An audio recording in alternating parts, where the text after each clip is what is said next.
everyone. Tyler just wanted to do a solo episode primarily today. So earlier he had, prior to me recording the intro and outro, he sent me a 15-minute audio file for his portion for where he goes solo.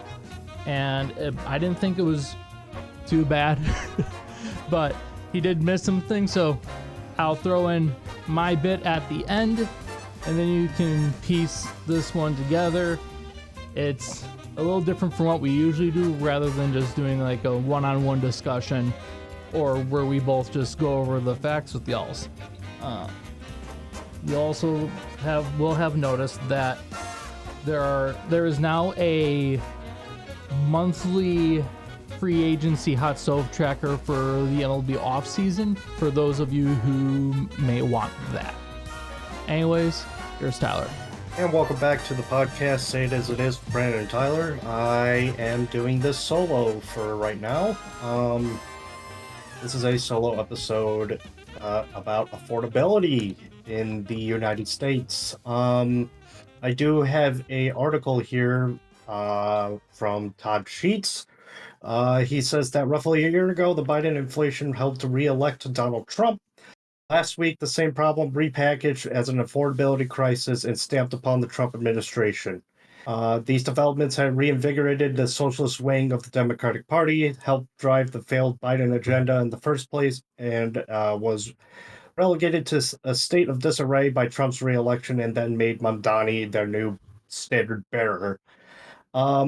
So my take on the affordability crisis is that, yes, Americans can't they can't afford anything. They can't afford to buy a house. They can't afford to have kids. I just don't understand why in America, 30 years ago, you were able to do all these things. But now there are so many homeless people in America that you don't know what is going on anymore. I mean, the Trump administration needs to focus more on the American people and the housing crisis and the rent crisis and the student debt crisis more than overseas right now. I get President Trump's trying to do a America first bystand, but as I'm saying right now, there are some things that are good that he did, and there are many horrible things, but I'm not going to talk about that. The affordability crisis is still ongoing, which is well understandable. Between 2021 and 2024, we had a vegetable as a president that didn't know what he was doing, made inflation impossible, and made the American people think that there was no president, and it was just the Democratic Party pulling the strings, which entirely it was. I got another post from the New York Post. The veteran Democratic strategist James Carville warned Thursday that any American president going forward must confront the affordability crisis facing young people, Gen Z, millennials in particular. Quote by him, "The thing that's coming in this country and we're not ready for it, and that is the accumulation of generational wealth by our generation." Carville says this on his Politics War Room podcast. He also quotes it's just these stories that are coming out, and the young people they're just having it terribly. They can't buy houses. They can't educate anybody. There was a CEO of Ford saying there's 5,000 auto mechanic jobs that they have had that they can't fill. I don't think that the problem is that they're uneducated. It's just that these companies aren't hiring anybody. The job market is in disarray. Me personally, I've applied to maybe over 1,000 jobs, got a couple of interviews. I have a bachelor's degree in computer science and a master's in information systems management, and I've gotten nothing over the last 3 years that I've been trying to apply for a new job after I got my master's this July. The problem is that people and companies and billionaires, they just need to hire skilled people like me or like anybody that goes through college or goes through the trades or goes through just life in general. Like, yes, maybe you might need a high school diploma. That's standard for everything. But right now, people can't afford to eat. People can't afford to live. People can't afford to have kids. And then we got these boomers going all crazy saying, oh, Gen Z is just lazy. Gen Z is just the laziest generation I've ever heard. It's not that we're lazy, you boomer son of a bitch. It's we can't afford anything. We can't get a job because all of you are like, yeah, in my day, I bought my house for a fucking nickel and I could buy a milkshake for a quarter. But now it's costing us $500,000 just to buy a house, and we're going to be in debt for the rest of our lives. Same thing with student loans. I get student loans are our fault. Student loans are our fault because we take them out and we want to be more educated. But you shouldn't have to pay that much for a college education to get nowhere. To get nowhere in life after you graduate. Me, it took me months to get a job, got let go from that job, and it took me another 3 months to get the job I'm currently at. So if that doesn't say that the affordability crisis isn't a thing, you got another thing coming because that is far from the truth. Um, let's see. So another article by CBS News. The post-pandemic years, 2022 to now, price increases increased out of nowhere are near the level they reached in June of 22 when the consumer price index hit a 40-year high of 9.1%.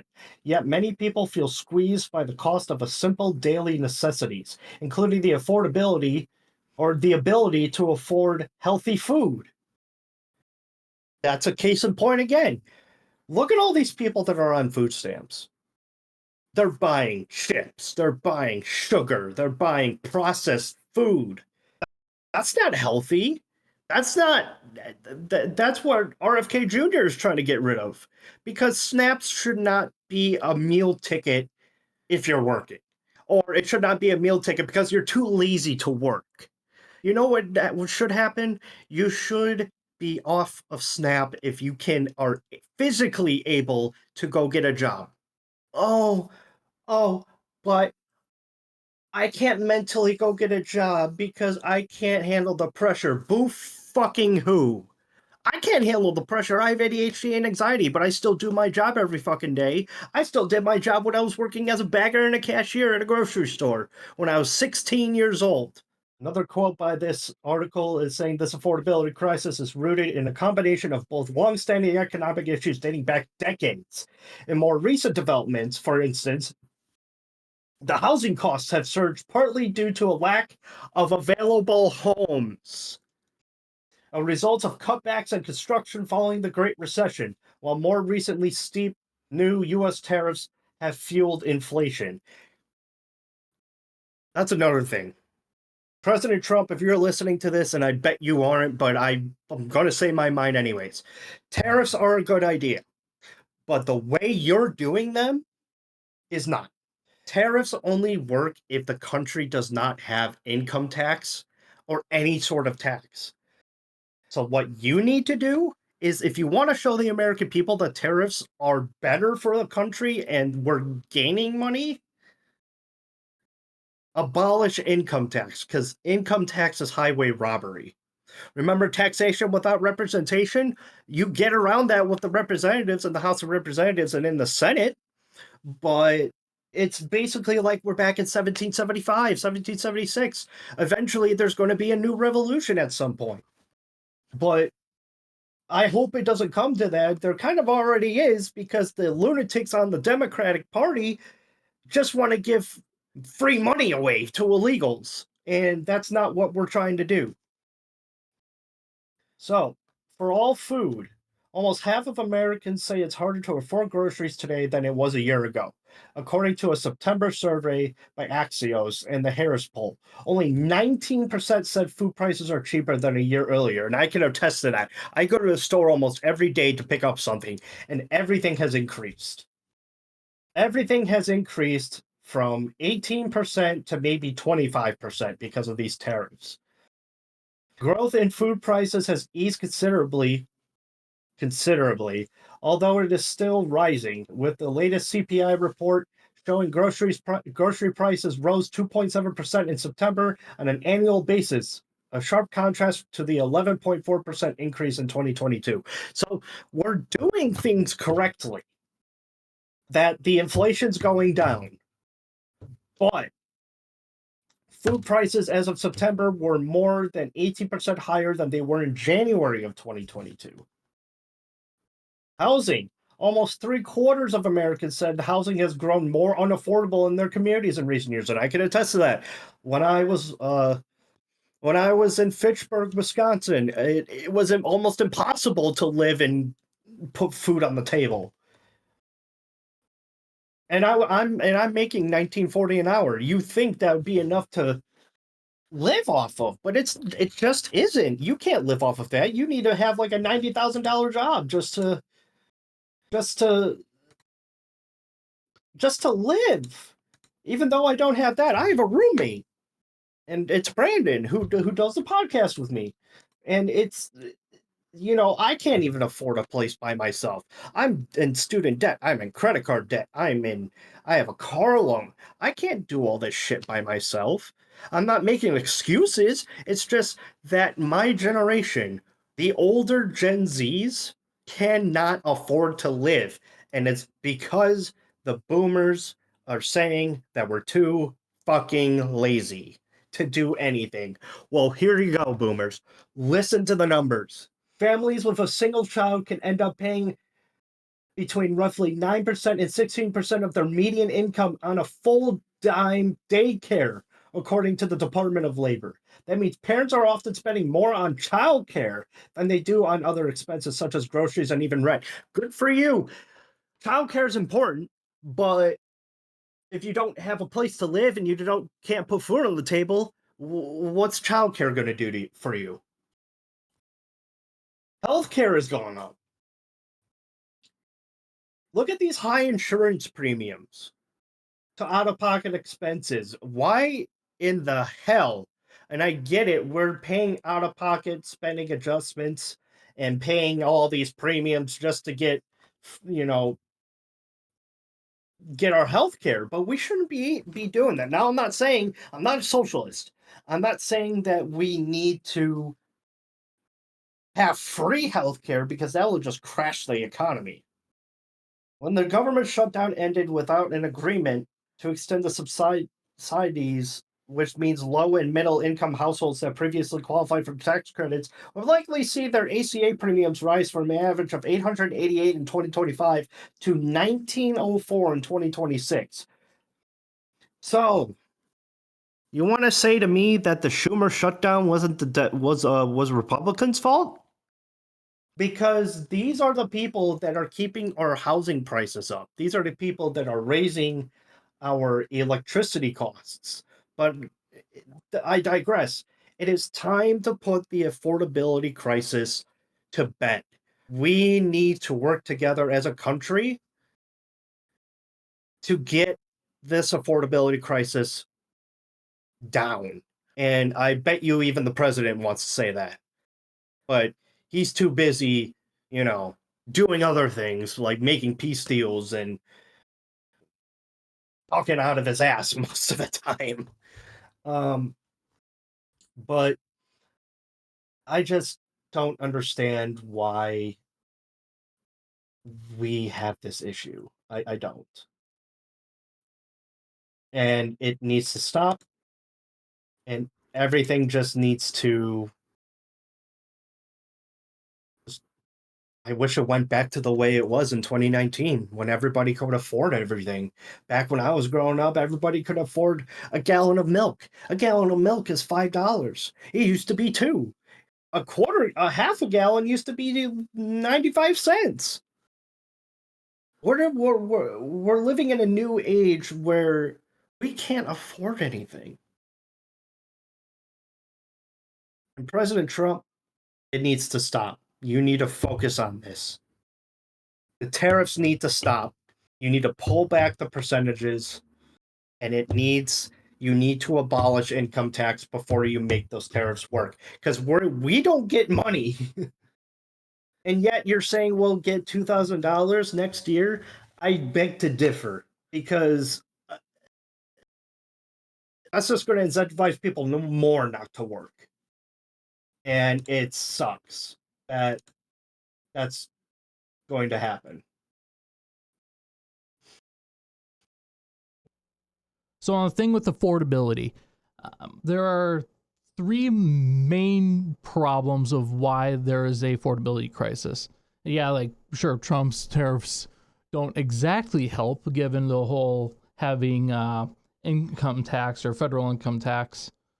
That's just going to add things together. Although we have always had tariffs in, like, with our country, just they used to be smaller. But that's not the main problem with why everything's so unaffordable, although it's like a small factor. The three largest factors are greed, inflation. Now, the tariffs are helping with the inflation to an extent, but inflation is still a problem. And you also have envy. Now, Democrats, or vast majority of them rather, have a envy problem, and some of the Republicans have a greed problem. And then you throw in inflation in there, everything becomes a giant mess. And with the housing affordability problem, there are ways to go about it. A lot of it is just called get government out of the equation entirely. I highly recommend you also go check out the segment that Vicky McKenna did with Terrance Wall on her show today. That episode of the show did go up. It would be dated as 11/25, and you can listen to it on the iHeart app and wherever else you get your podcast. I know it's on the three major platforms. Yeah, I recommend you go do that. That way you have an idea of what he says, like what can be done to, like, go, like, he basically goes over some of the affordability problems in housing. And some of it is these low-income developers, or like low-income, or rather, these affordable housing developers is basically for housing for those in poverty, which just, and like those affordability units are like $1,400 a month, where they're not really that affordable. Either way, the government just needs to get out of it, everything entirely, and them buying up a bunch of land and zoning and all that, it's a problem. It's part of like a whole, that's like a sub thing of just the main ingredient of greed. It's just kind of how things are. I believe that Trump is starting to look at that, although he is still working out like the peace deals and some trade deals, as he likes doing that stuff, and he values people's lives over money, which is good, which is why he's focusing more on those peace deals at the moment. But I believe there are internal discussions that could be wrong. They discuss stuff all the time over the White House. We generally have no idea. And one other thing, with the egg prices from a few years ago, several months ago, or something like that, I'd like to say if my memory serves me correctly. Then again, keep in mind there's a possibility I'm wrong, but I'm pretty sure it's correct with what I'm about to say. With the egg prices that went to like $6-7 at one point, it was because of the bird flu scare, and they were just killing off chickens, even the healthy ones, just out of fear. So that's when you have like a whole supply and demand thing. You know. You can find us on Twitter/X, whoever you prefer to call it, at Let's Chat BT. You can go to the Facebook announcement page of the podcast. Go join the Facebook community group. You can join the Discord and help us get that active again, you can, or just get that thing up and running. You can also follow us and communicate with us on Twitter. Wait, I already said that. I mean, you can email us as letchatbt@gmail.com. The YouTube page is where you can find the podcast as well, where you can find the exclusive content of the trombone choir. And then I had to take a few pieces from a community band concert and put that in its own separate folder on the podcast channel, where you also can go check that out too. Otherwise, you can listen to us on the big three platforms of iHeart, Spotify, and Apple to listen to us. And you'll hear from us again sometime next month. Next month, we're going to be doing a Christmas special, and we'll be doing a little bit more of a hockey discussion. It's that time of year where we're just going to do an average of minimum of twice a month uploads, and it's just going to be whatever we wish to talk about. Until next time.